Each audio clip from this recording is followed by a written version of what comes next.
الله مقعي عبد الكريم دار محمد كيمد معناها دقمده هلواء خاصة حافظة على الدبر waxaan inta u mid inaan macna waqti la qaato saaxiibkay Cabdiqays Cabdi Diiriye kaasoo macnaha uu socdo safar waxbarasho uu socdo macnaha dalka Turkiga runtii macnaha maanta waxaan inta u nimid oo maalin Arbacada inaan la qaadano saaxiibkay Cabdiqays Cabdi Diiriye iyo asxaabtayda oo ugu horeeyay walaalkay Xasan Ilkacase Yunis asxaab fara badan insha Allah taala marka dalxiisku waa dalxiis aad u fiican waa dalxiis aan rabnay macnaha maalmihina shaqada iyo caajiska inaan kaga baxno aan ku qaadno refreshment إن شاء الله تعالى ونسولو وين يا جنرال كان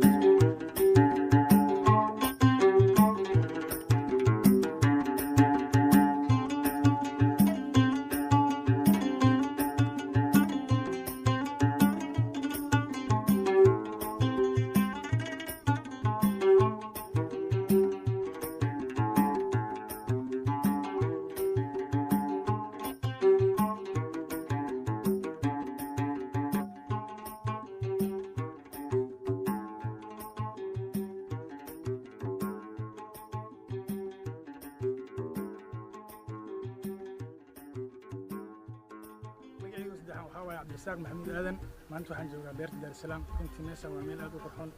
bulshada Soomaaliyeed waxa kula talinayaa inay imaadaan beerta Dar es Salaam waa meel ku fiican in loo dalxiiso runtii waa meel sida meeshaan insha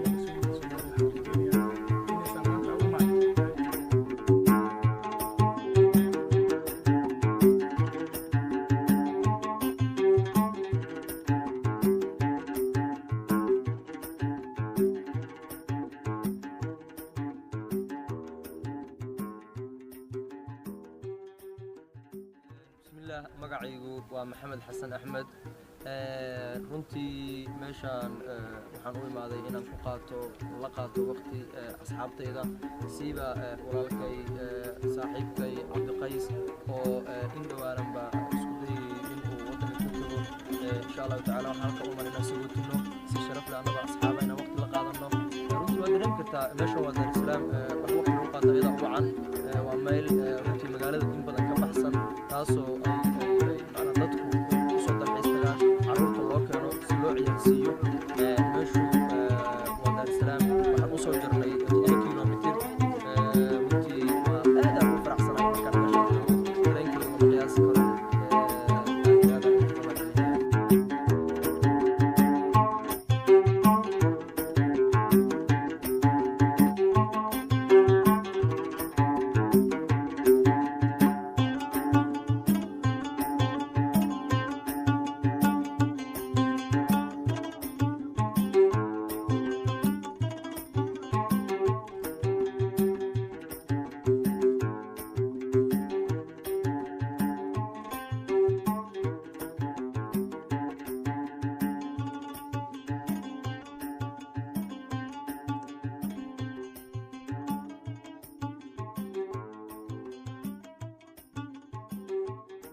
بسم الله مقعي وحسن صلاة الكعسة وحن بالحس وإمادي دميد الواء وحن هاتا كسونا دار السلام دار السلام وعمل الله صد الحس طبعا دتك for example dadka lamanayaasha kale markay rabaan inay aqal galaan koor meelaha sawirada u imaadaan ay dalxiiska u imaadaan hadii qof la sugootinay macnaha dalka uu ka tagayo kale asxaabtiisa uu soo wato oo si sawira ula galaan oo waqti ula qaato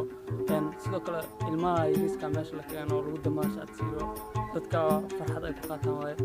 dabcan aniga ahaan galabta waxa u imaaday inaa sawirtin kala qayb qaato saaxiibkay qaaliya Cabdiqays Diiriye taasoo safar ugu bixi doona dalka dhow insha Allah aniga asxaabteydaba soo aad u faraxsanahay meesha dalxiiska Soomaaliya gaar ahaan oo ingiriisna la aaminsan Dar es Salaam aad ugu faraxsanahay inaan barnaamijkan aan kala qayb qaato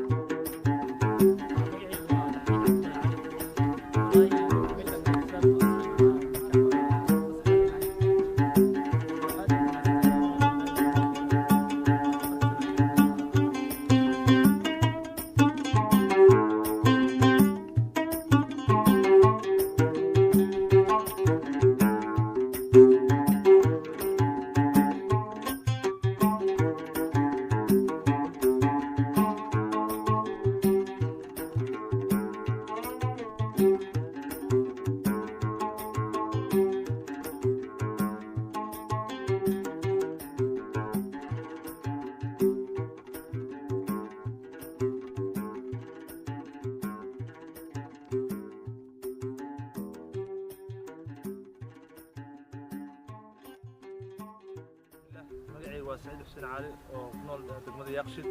maanta waxaan joogaa beerta Daar es Salaam aan joogaa waan ku faraxsanahay inaan maanta imaado waa meeshaan waxa waaye meel oo nasiino waaye oo dadka turistaan oo loo soo dalxiis tago sida waxaad maalmaha waxay dadka soo dhaafaan khamiista iyo jimcaha kale maalmaha ciidda iyo maalmaha kale oo saxniin magaalada Muqdisho waxay